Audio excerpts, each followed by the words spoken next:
2014년 10월 세월호 참사 반년 만에 검찰 수사 결과로 침몰 원인이 세상에 공개됩니다. 이 핵심은 두 가지.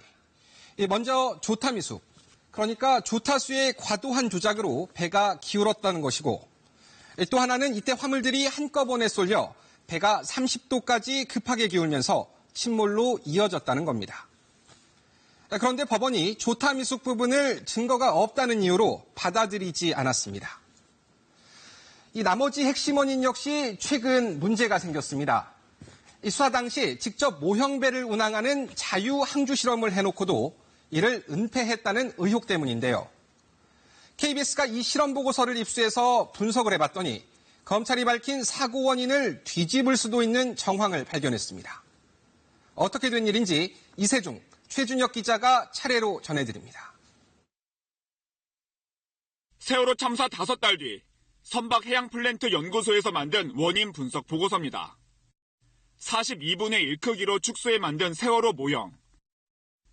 대형 수조에서 스스로 운항하는 자유항주 실험이 진행됐습니다.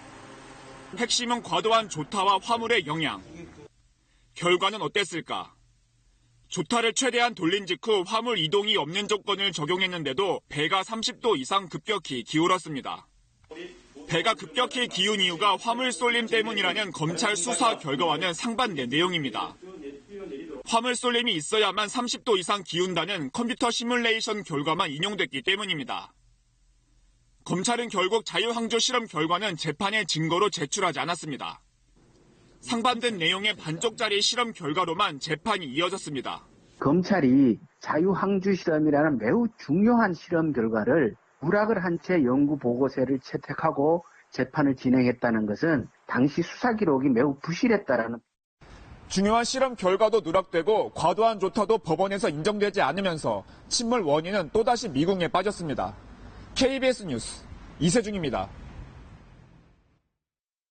세월호 선체조사위가 네덜란드까지 건너가 자유항주 실험을 한 이유는 정확성을 높이기 위해서입니다.